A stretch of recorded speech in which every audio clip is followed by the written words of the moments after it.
Welcome, everyone, to another episode of the Dynamic Thriving Podcast. I am your host, Marianne Pack, spiritual medium, author and publisher, and joy advocate, guiding you into all things life transformational.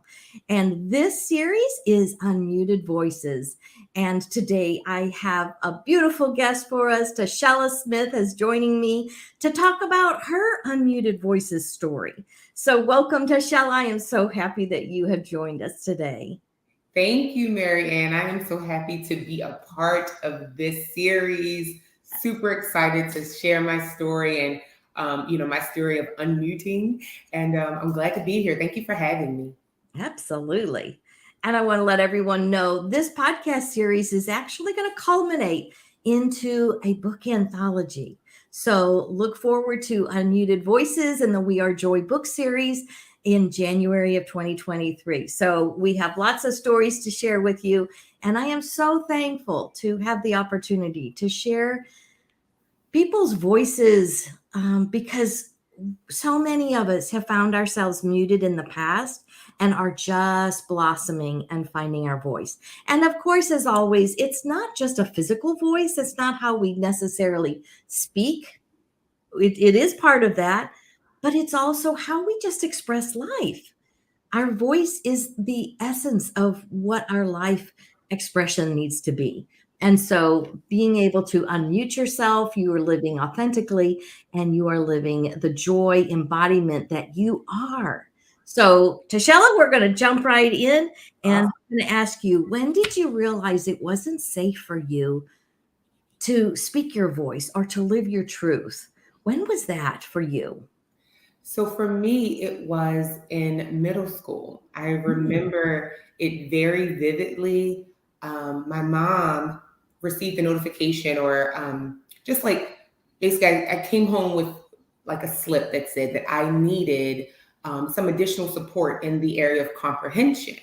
Oh. And at that point, I didn't know what that meant for me, but it did something to me for my school to say, hey, Tashella's struggling with a particular, in a particular area, and that area was comprehension. And for me, it was like, oh my goodness, I don't understand. I have a lack of understanding. I didn't know what that would mean for me in the future. Mm-hmm. But that experience kind of paved the way for some of the challenges that I had with my confidence. Oh, yes. Yes. I would see that. And that anytime you're not confident, you are going to pull in. Oh, yes.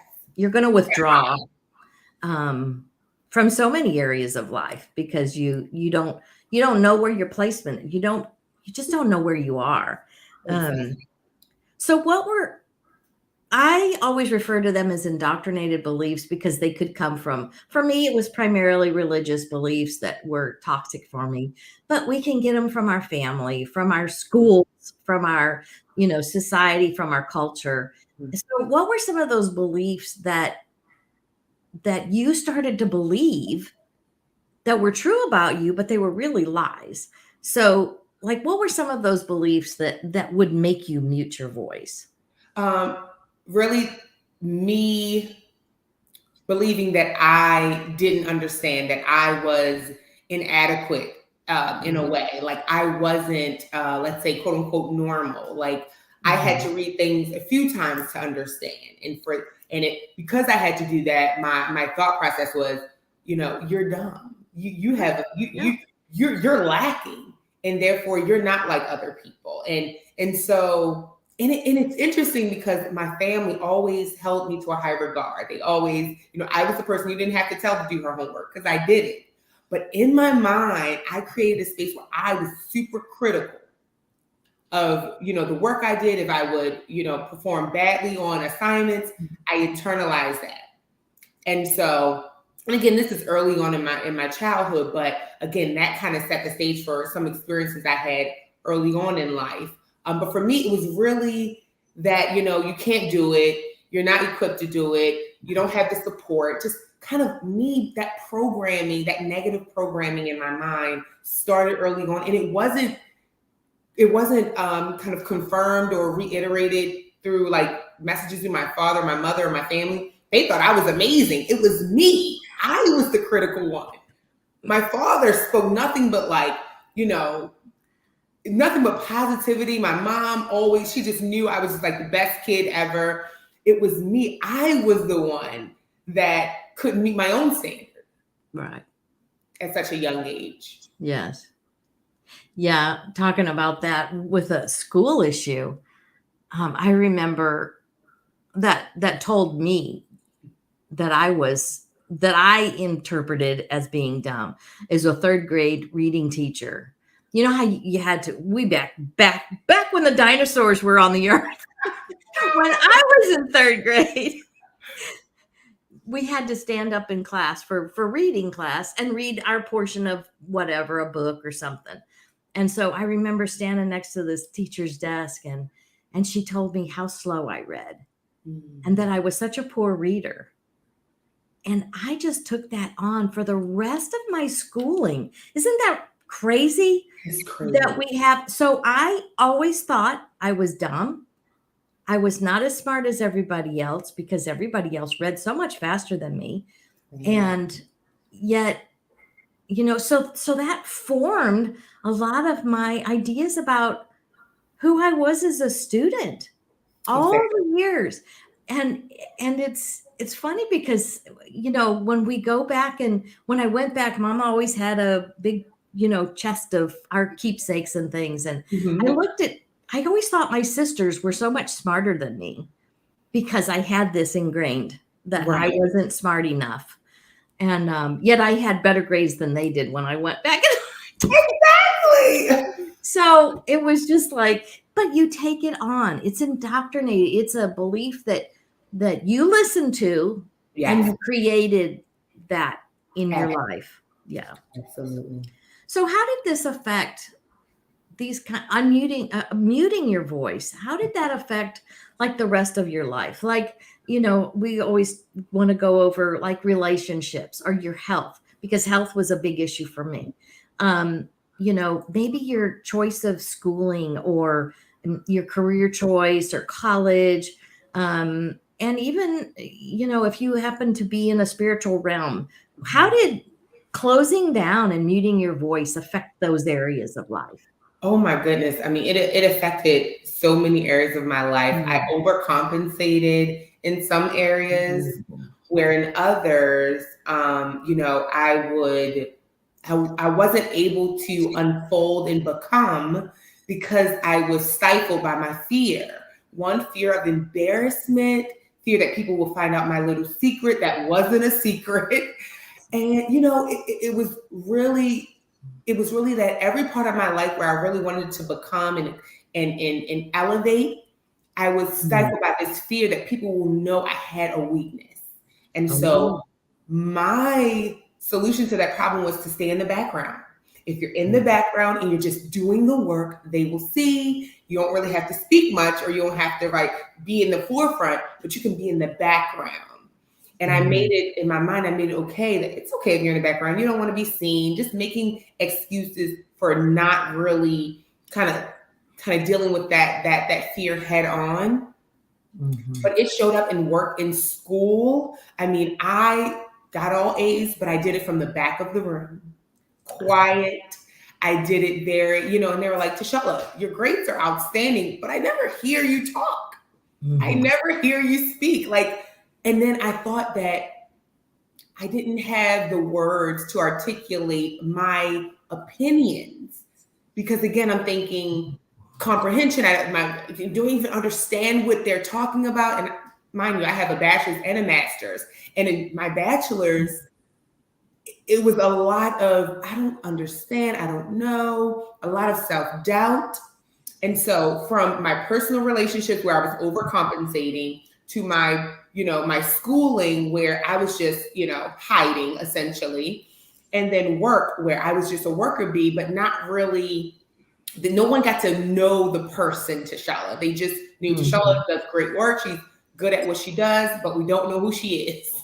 Because again, I wanted to kind of stay in the background. Yeah, we do tend to, you know, segment our lives.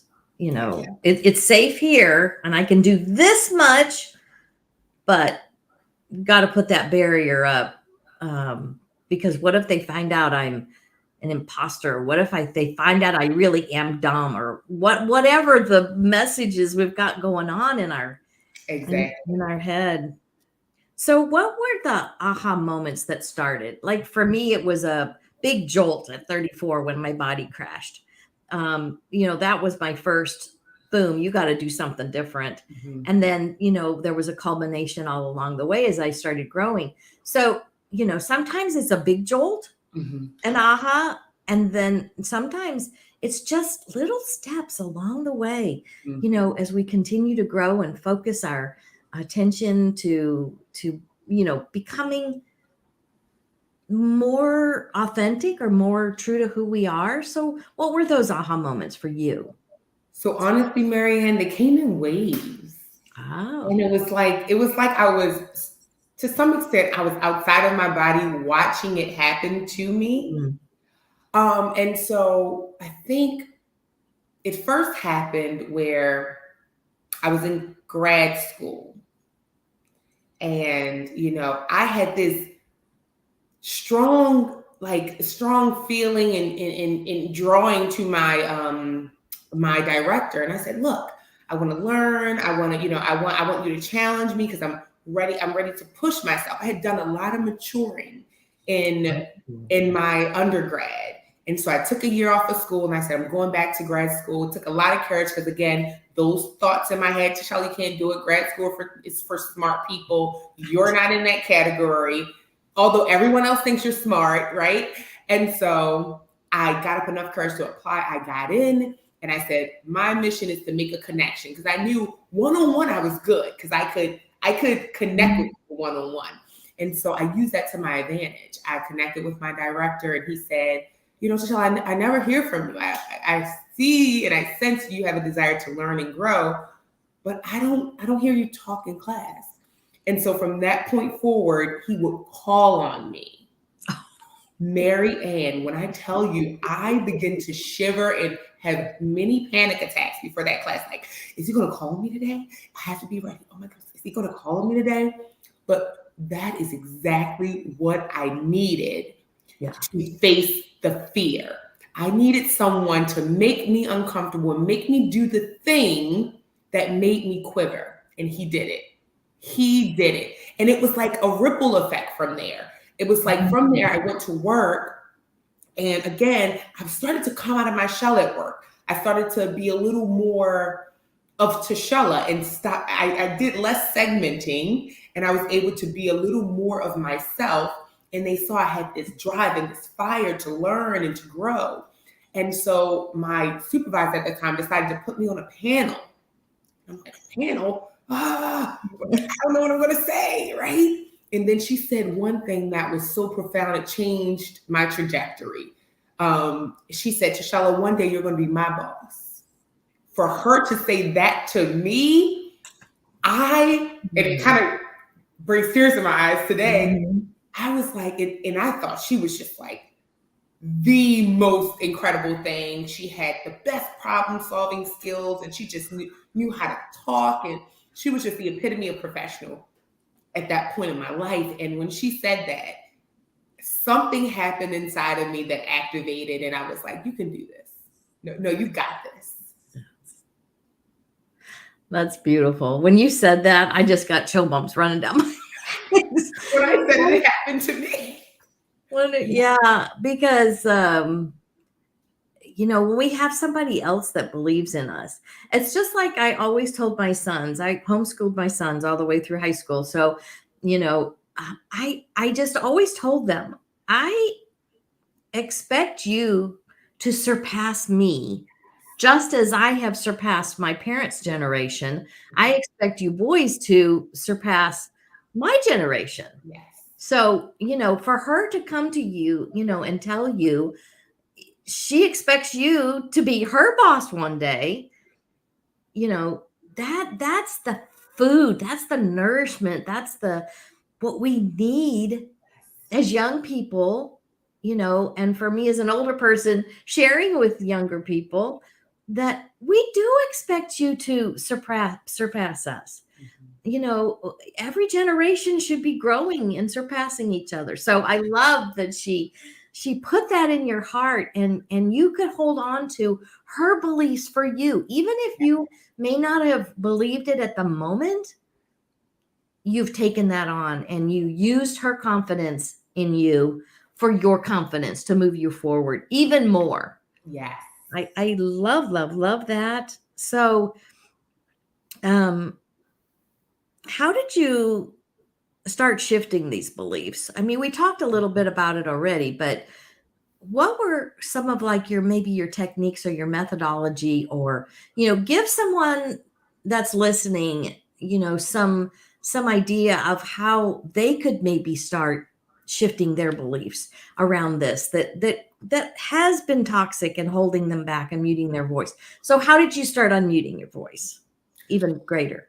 That's a great question. To be honest, Marianne, I'm still shifting. I'm still unmuting. It is a continuous journey for me, right? Some days I want to fade to the background, and I remind myself that is not where I belong.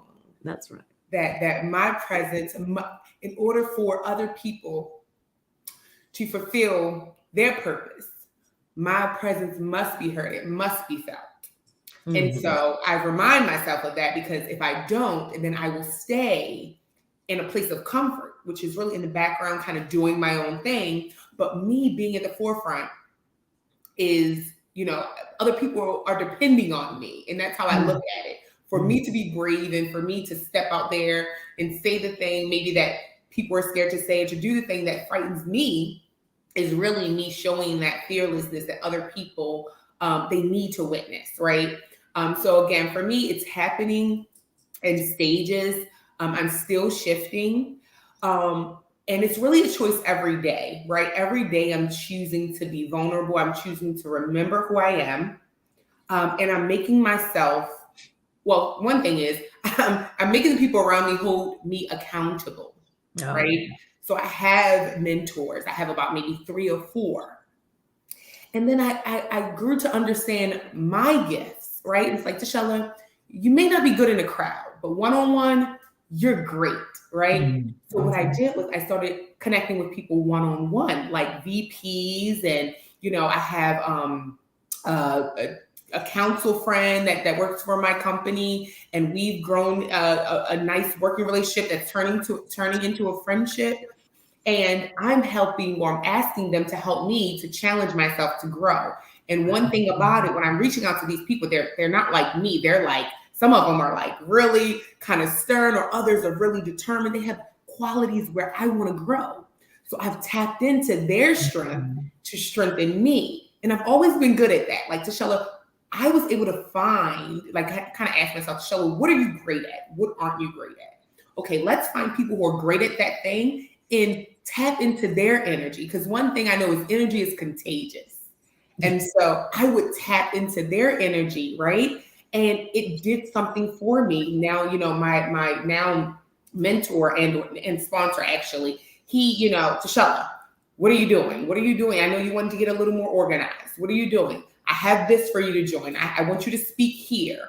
I want you to do this, right? And so them holding me accountable has really helped me to hold myself accountable. So it's really, choosing every day to do the thing that scares you the most. Do the thing that puts that fear inside of you. And let me tell you, it's not easy, because I want to run a lot of the times. Like, I don't want to be uncomfortable today. I want to relax today. Right. But I know, speaking up, even in meetings, right? I was a supervisor, and I had to learn to be comfortable with speaking up. I didn't want to be, right? I'm like, am I going to mess up? Am I going to, mispronounce a word? All these things. Little did I know, everyone else shares similar fears, right? Yeah. It's like we're all having this human experience, and I had a need to be perfect. And it's like, Tashella, that's just not it. No one is perfect. And so, choosing to believe that every day has made the biggest difference for me. And I love that you sought mentors, you sought accountability partners, you sought people that were maybe, ahead of you on the path, So you looked forward to those people who may have been where you were in the past, and now they're forward. So, just utilizing that, because people want to help, Yes. really do want to help. Yes. If they're really good leaders, they want to help. They want to bring you along and lock arms with you and Yes. pull you along with them. So I love that. I love that you use the mentorship and the accountability. So what did this transformation now, what has this made available for you that wasn't available when you were muted? So what is unmuting your voice made available for you now? Oh my goodness. It's made available authentic connections, really. Ooh. I'm able to connect with people authentically in my personal and business life. Opportunities are endless because I'm not going into my head talking myself out of the thing that scares me the most. It's put me in a space where I can lead in my relationship circle, whether it be friendships or personal, relationships, or other relationships. It's just put me in a space where I am proud of like the person I'm becoming. I'm okay with looking in the mirror and saying, Tashella, okay, you have your challenges, but you face those things head on. And you are not willing to waver. You are not willing to give up. It's never been an option. And I think, again, that is contagious, because when I bring that to my friend circle and my business circle, they're like, you're always optimistic. I'm like, I have to become this person in order to survive. Like, I could not be optimistic, or, it just wouldn't have worked out for me. And so, I think this has just availed so many opportunities to me to, even start building my own business, which is in the making, and it's called Elevate, right? And Elevate is really about helping people, and women in particular, unveil the best them, right? Unveiling who they are at their core and understanding it's a process. It's a process. We're always unveiling because we're always evolving. We're always becoming. And so to lean into that experience, to trust it, and to be okay with, kind of the hurdles that will come along with that journey, right? And so it's building a support system of people who are, exploring different challenges that they're having and working strategically together to overcome those things, because we're all, again, having this human experience, and it varies for each of us, but we're all, kind of going through. And so just to create, an environment where we can all support each other. Yes. This isn't a competition. Life isn't a competition. Exactly. You know that. I like to say it's complementary. We're complementary to one another. Yes. We're not, competing against one another. We should Exactly. So I always say our mess is our message. So as you have worked through this and continuing to work through this, life is a journey. It's not a destination. We're not ever going to get it done, because we're eternal beings. But as you've worked through your mess, what has become your message now? I know you said you were talking about, you've got some things in the works about shifting into a new business. So tell us about what that message is now. So the message really is about embracing the process, right? Embracing the unfolding, because again, we're always unfolding, we're always unveiling, right? And it's maybe that we need certain tools to do that more effectively, right? Or to be able to learn from other people's experience. But right now, it's really that my message is really that the process of unveiling or becoming, of unmuting, is, it varies for us, but it is a journey, and it's a journey that we can support each other in. And that's why I thought it would be perfect to share, a part of my journey here on, Unmuted series, because it's something that we all are going through. So Yes. it's really that we're all unveiling. We're forever unveiling, right? And so it's okay. It's a journey, and we're doing it together. That's the most important part, to do it together, and to find to find that support system, to lean on each other, and to be able to, learn from one another and our experiences as we, take on this thing called life. Yeah, absolutely. Yeah, it's always a peeling back. Yes. We come in pure, and then life, we get taught these things, and life just piles on it. So it's almost like a peeling back. You said unveiling, and that's so perfect. You peel back those layers, and boom, the real you is there. And then it's interesting because, even over the last few years, I've kind of done some self-reflecting, and I'm like, it's very interesting because, I was, let's say, one way 3 years ago, and I went through a series of experiences, and I just kind of look back at myself, and I'm like, wow, you've really been able to peel back, right? And become more of who you want to be, right? Mhm. Who you are at the core. And I think moving in that direction, you can never go wrong. You can never go wrong moving in that direction. And it does take that, that ability to kind of do that that internal, that introspective work to make sure that kind of who you are. You're able to kind of step outside yourself and see where you are and see where you want to go, understand the person you want to become, right? Because it's like, if you're unveiling, it's like, well, how do I even start? You got to get to know yourself, got to get to understand what are some of the areas where you have the most difficulty, right? Because a part of that unveiling is transparency. It's about taking off some of those things we used to hide, our fears and our insecurities, right? Because again, it's a part of the only way to get to that core and the unveiling part is to kind of take off some of those things that's hiding who we are at that core. Absolutely. Yes, it's our inner being calling us to be true to who we really are. Who is that person on the inside? And if we keep looking outwardly, we'll never find who we are. Exactly. So yeah, the introspective work that you were talking about is so valid.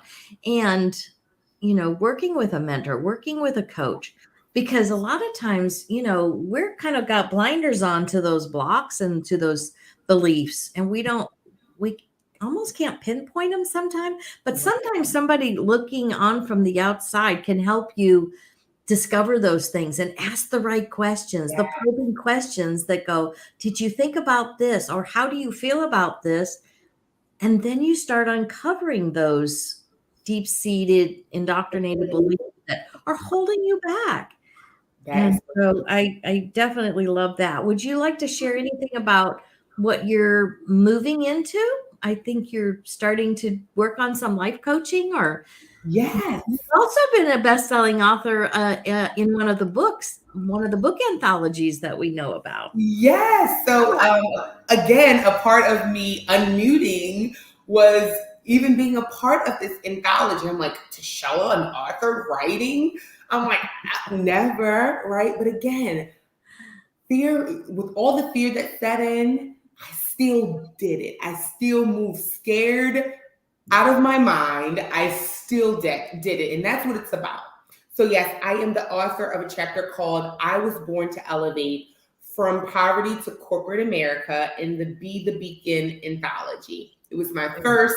And when I tell you, even people celebrating me because of the anthology was very uncomfortable for me. Like, they're like, I want you to sign my book. I'm like, okay, if you insist. But again, I think even that part of my story was very empowering to some.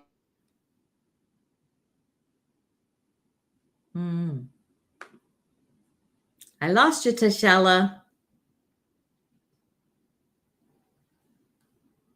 We'll give her just a minute, just in case. Okay, am I back? You're back now. Okay, sorry. Welcome back. Sorry about that. So yeah, I think that was my first, the first thing I did to kind of start from like a coaching perspective and I always had a desire to be an author. And I've been told by my therapist and some others that you're gonna be an author. I'm like, what? And this is, a step closer to that. But yes, I am venturing on this journey to become a life coach. I have a coach myself. Hi, Lori. Lori and I, we've been together, oh my goodness, maybe almost 3 years now. And when I tell you, to your point, Marianne, it has made the biggest difference in my development. I mean, we have grown together, learned together. I mean, some things I've experienced, my rough patches, she's been there. We've worked, together. She is my strategic thinking partner, right? She asked me all those questions that I'm like, I didn't think about that. Lori's the best. And going through coaching with her has taught me that when I need that confirmation, for me, it's like here, right? For me, the confirmation is feeling it in my, and right here is where when something is right for me, I can feel it right in my chest. And that's one of the many things that, I've learned in my coaching with Lori. And so she inspired me to actually go on the coaching journey myself. Ooh. And so, yes, I am starting that. And we've been kind of just working through kind of how that looks for me. And so I'm super excited. I'm very, very excited because I know, coaching did wonders for me. And I know that, just being asked the right questions, I feel like everyone has the ability to figure out their own solutions. It's really with the support of a coach, and kind of helping you think through and asking you those questions that maybe you're scared or have never asked yourself, to kind of help you in building out, the path, for whatever's next for you. And so it's really something that I'm passionate about. Yes. Yes, I am a huge proponent of people getting coaching. And, anyone listening, if you feel the tug that it's time to get some coaching in whatever area it is, please message me, contact me, because I have in my back pocket a myriad of wonderful coaches that I know personally, and many that I have coached with that have been my coach. So, everyone needs a coach through different seasons of their lives. And so if you listeners are needing a coach, let me know, because I can connect you with coaches for sure. So I love that you are venturing into this new area, and that Be the Beacon, it's from the Ladies Power Lunch group that we are members of. And you can find them at ladiespowerlunch.com. And also Be the Beacon, the book that she was referring to, is available on Amazon. So you can find it over there. And I just want to thank everyone for joining us today and sharing this time with us, and learning more about unmuting your voice, listening to the stories that we are sharing, and listening for the hope, the messages of hope, that you too can unmute your voice and become that authentic core being of love and joy embodied. And as always, please like, comment, and share this podcast, as it helps my work go around the world and share more love and joy. And Tashella, do you have any closing words of wisdom you would like to share with us? Just thank you for using your platform to help me kind of get my story out there and share my story. Marianne, this is great work that you're doing. Keep up the great work. And I will be tuning in for the remaining series of Unmuted Voices. Yes. So thank you so much. And you can get a hold of Tashella there. Her email is on the screen, so that you can keep in touch with her when as she moves through her life coaching program. And if you have any questions, or you want to just say thank you, Tashella, for sharing your story, her website is there, and it's also in the show notes for your convenience. So I appreciate that. And as always, you can visit our website. Again, this is going to culminate into an anthology at wearejoybooks.com. And all of our other books are there in the We Are Joy book series, and also Repurpose and Publish Planner. So if you are looking for to become an author and you have a lot of content that you've already created that you would like to utilize and create a book, the Repurpose and Publish Planner is available on the website here at wearejoybooks.com. So I appreciate you, Tashella, and I thank you so much for coming. And I just have so enjoyed being with you and hearing your story, and especially listening how you've moved through the mess to become the message, and what you're doing in the world, and providing that encouragement for others. Like you said, it's contagious. Energy is contagious, no matter whether it's positive or negative. So I'm thrilled that you have chosen a positive path to be a unveiler in the world. I love that. Thank you, Tashella. I appreciate you. Thank you, Marianne. I appreciate everyone. Thank you for coming, and we will talk to you next time on Unmuted Voices. Bye-bye.